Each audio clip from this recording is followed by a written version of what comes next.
Okay, we got the mic on. So, everybody, my royal gentlemen, I've started to make like reaction content.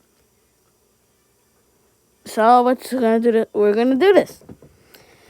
Let's get to the video.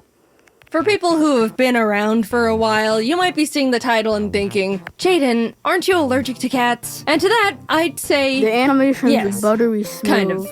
I'm actually not sure anymore. And for the people who know anything about me, you might see the title and think, It's Jaden, the cats are literally the bird? number one natural predator to The birds. bird? And to that, Like I also from say, the- yes, that one's What is it 100% called? proven fact. So let How me back many up a bit minutes and did you explain get to how we the- got here, because all the cards in the world were stacked against the idea of me getting a cat. Growing up, I was irrefutably and absolutely allergic to cats. My best friend had like 3 of the things, and every time I would hang out or sleep over at her house, I would be a sneezy, watery-eyed, snotty mess.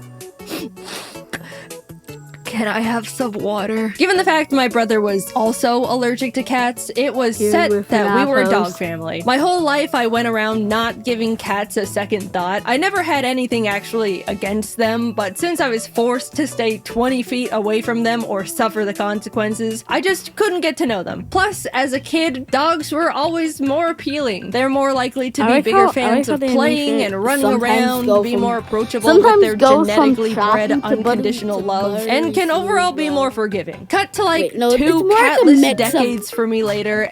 The animations were like a mix of buttery smooth and a little choppy. It's like Spider-Man Into the Spider-Verse, but more smooth and choppy. And I'm meeting Jacob for the first time at his place. As we're hanging out in his living room, his cat Fraser comes over and greets me. Fraser is extremely social and vain, so he's always expecting nothing less than a never-ending stream of attention from the people. Even though he's very cute and distinguished, I deployed my typical foolproof plan of don't touch the cat. Fraser realizes he's not getting any attention out of me and sits down nearby on the couch, but a bit later, Jacob's other cat ends up making an appearance. This one's Taylor. She's normally really shy and hides, but does really like women, which I am. Taylor— Oh no, I thought you were a Walmart bag.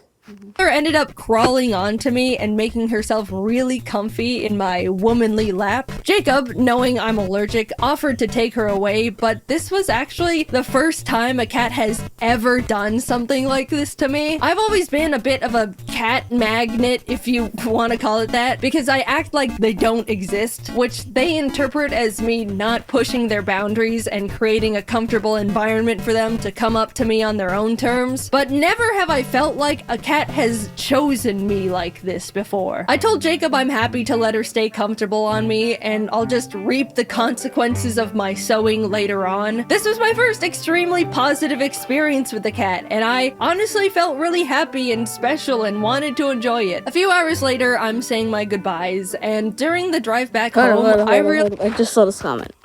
It says, Jaden is that person to have two birds and a cat. Man, such a realized I was completely fine. No sneezing, no itchy eyes, straight up nothing. I was so confused and curious. Thus, the start of my little cat experiment began. Every time I went over to Jacob's place, I would let the cats be as social as they wanted with me. If Taylor wanted to sit by me, I'd let her. If Fraser wanted attention, I would pet him. At one point, while we were watching a movie, Taylor literally decided to lay down on my neck, filling every one of my breaths with cat dander and hair. And you know what happened? No reaction, not even a little drip of mucus. Where that photo Somehow, came from sometime, I'd grown out of my cat allergy and never noticed. Apparently, every 7 years, people's allergies have the chance to change. Maybe being surrounded by my friends' cats all throughout my childhood could have helped my body get more familiar with them. Either way, I've now unlocked the skill to survive cats. Oh, guys, it was incredible. Now that I'd been freed from my shackles, I immediately immediately started taking time to get to know cats more. Instantly, they felt so much more cute and cool and approachable, and I was really starting to like them more, especially since every time I would hang out at Jacob's place, Taylor would walk over and be around me and purr, and it was amazing to be loved by a cat. So I really like cats now. And after some time, I decided I wanted one too. Jacob and I decided to peruse a local cat rescues website just to see what cats were available. I don't want to get one right away. There's a lot I have going on, but it doesn't hurt to... Oh my god, that one! I want that one so bad. It's so cute. What's its name? Tostada? Tostada, my beloved. We have to send in an application. We have to. Hi, my name's Jaden. I love this cat. Please let me adopt it. Please.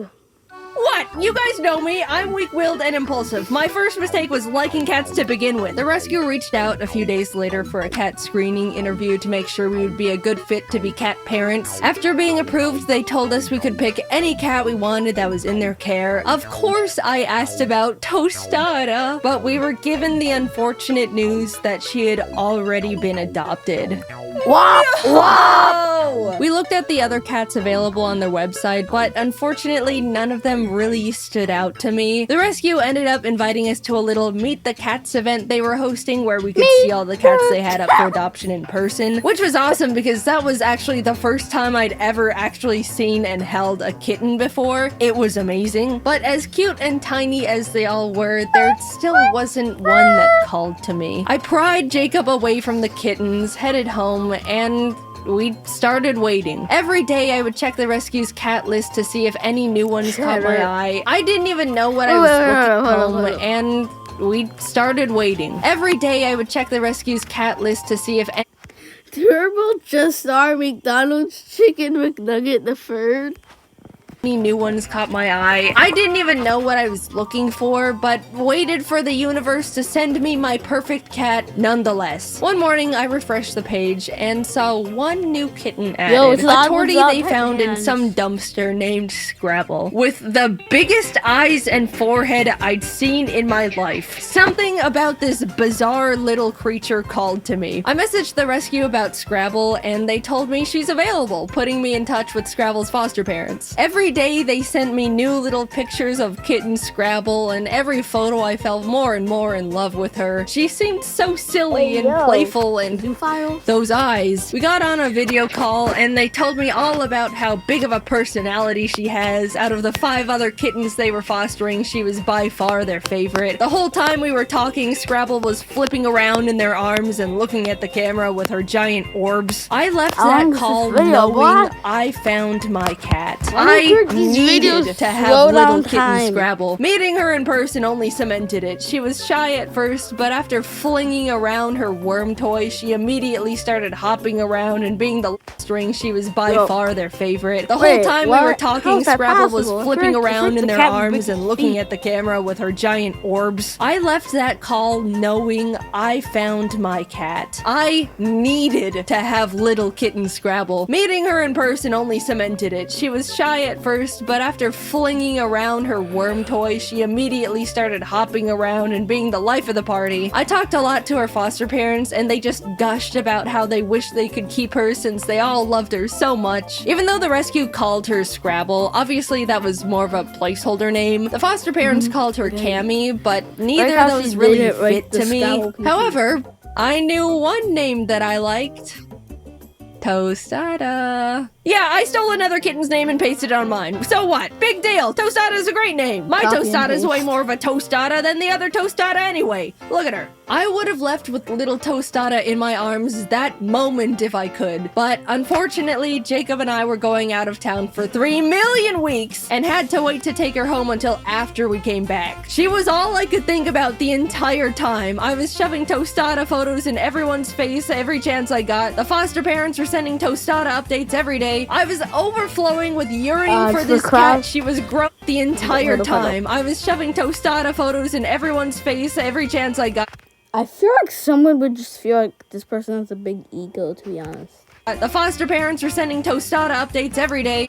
Classic girl, how they type. They all type like, so cute. I was overflowing with yearning for this cat. She was growing and learning about the world without me. Take me home to my child. Literally, the moment Jacob and I landed, we drove straight from the airport to the foster home to pick her up. I could not wait. We arrived home with +1 tostada. I couldn't believe it. I have a mammal now. And sorry, other mammal owners, but it's the best mammal in the whole wide universe. Jacob and I spent the entire day playing with her, letting her get used to her new surroundings. She was so cute and so tiny. Here's a video of her eating wet food with a big old chomp. As someone who's owned birds for 7 years at that point, it felt so strange to have a pet that was significantly less fragile and also draws significantly less blood. You mean this thing can't fly up and get hit by the ceiling fan? Insane! I've had Tostada for a while now. She's 2 years old at the time of me posting this, and let me tell you, this thing has become a creature. First of all, eyes still giant, and she never blinks. Look at this. She was sitting on my desk looking like that long enough for me to notice, get my phone out of my pocket, pull up the camera app, put the camera in her face, and take a photo. And here's like 4 more. She is also not that smart. I'm sure you can deduce that by how she looks, but this thing has a single brain cell and it's just another version of herself up there with a joystick. Jacob and I are fully convinced she is also not that smart. I'm sure you can deduce that by how she looks, but this thing has a single brain cell and it's just another version of herself up there with a joystick. Someone turn this into a view put around the world. Jacob and I are fully convinced she can only form a few thoughts a day and only in single word nouns. Evidently, Tostada is also very scared of everything, always has been. Loud noises, quiet noises, no noises, movement of any kind. Even Jacob, a person she's been around all her little life post dumpster. There's been times where he'll be at his desk, moves his chair just a smidge, and she's darting out of the room. One time we were trying to explain to some friends how skittish she genuinely can be, and demonstrated it by grabbing a toy literally in front of her, raising it up a bit, lightly dropping it on the floor, still in front of her, and she bolted. You know how cats are genetically built to be good at balancing? Well, Tostada can't even do that. She trips and falls and misplaces her feet all the time. On multiple occasions, she has tried to walk across my L-shaped desk and just missed and fell down. That's like the one thing that makes a cat, and nope, doesn't hit the mark there either. She's gotten better, but as a kitten, Tostada couldn't even jump. After I built her first cat tower, I watched as she attempted to jump up to the 2nd level, not quite make it, and had to slam her arms down on the thing to hoist herself up like she was mountain climbing. But oh, is she the sweetest little thing. When I got a cat, I was expecting it to want its own space, come around when it wants, you know, general cat things. But this creature follows me from room to room with those high beams of hers. She sits on my lap while I'm at my computer, lays on my giant Pokemon plushes, mostly just looks up at me from the floor and just stares. When I'm sleeping, she'll just crawl into bed and tuck herself up right next to me. Look at all these photos of her straight up on me when I'm sleeping. Don't look too close though, I don't have makeup on. Bedtime is sacred to her. She loves bedtime. If I'm working late, Tostada will come into my office around 9 or 10 p.m., aka past Tostada bedtime, and just start crying, scratching on my chair, rolling around on the floor. It's pitiful. And if I still don't move after that, she'll go into the bedroom and drag over her string toy she always plays with. It's just so sad and pathetic. I always play string with her when she brings it over though, don't worry. But lately, she's picked up another routine habit, which is pats. Not all cats like the pats, but Tostada lives off them. It's when you just slap a cat's butt and it looks like you're hurting them, but they actually love it. However, Tostada's really particular about pats. First of all, I'm the only one allowed to give her pats. Jacob has tried and she runs away. Just ignore the background audio. Just ignore it or you will die. scared and offended every single time. Second, she has to receive pats on a specific spot on the floor of the closet. If I try to give her pats in like my office, she bolts to her floor spot, staring at me to continue them over there. Also, she begs to be pat every single night. Like clockwork, she'll sit like a gargoyle in front of the closet and cry pitifully until I come over there. Now, when I finally come over for pats, she'll flop on the floor and start horizontally rock climbing her way across the floor with her claws and tangle herself up in the Ethernet cables while I keep up the pats. You think I'm joking, but I'm very much not. This is the only way she accepts pats, and I have to give them to her every night or else she's miserable. Tostada's world is so small. She's really just around me, Jacob, Taylor, and Frasier, but she loves her simple family so much. When Kitten Tostada first met Frasier, she was terrified of him. She'd been around other adult cats before, but she'd never seen a flat cat in her life, and she was mortified. Of course, she's since warmed up to him, and they play together and hang out all the time. They're best friends. But Tostada loves Taylor. Always has. She looks up to Taylor like a little baby. No. Sister admiring her cool, awesome older sibling. Unfortunately, Taylor hates it. They literally have a SpongeBob Squidward type of sibling relationship, and Tostada is so oblivious to it. Taylor has annoyingly swatted at Tostada so many times just for existing around her that Tostada now thinks it's a fun little game they play and will start chasing and swatting back at Taylor happily, not understanding cat social cues. Of course, never in a way that's too far, but just enough to get on Taylor's nerves even more. Between the three of them, they all have such different little personalities. Question of the day: did y'all pick up the Tostada merchandise?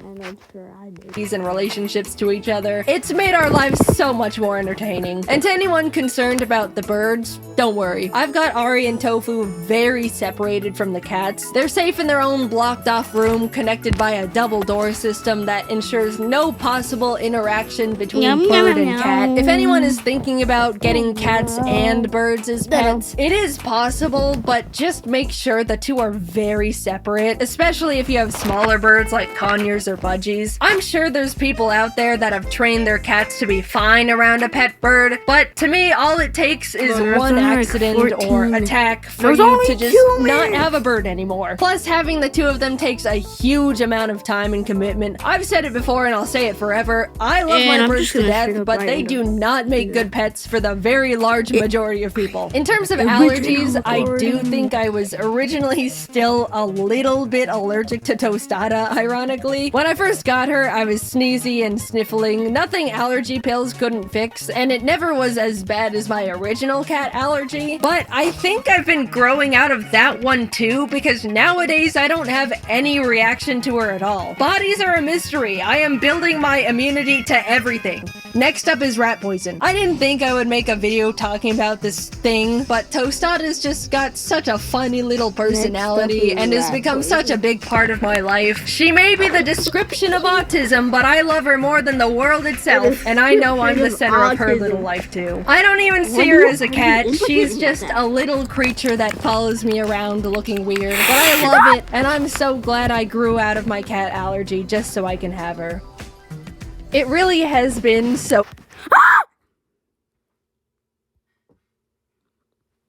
This is a video, so I am not gonna spend that extra, like, a minute. So just bye.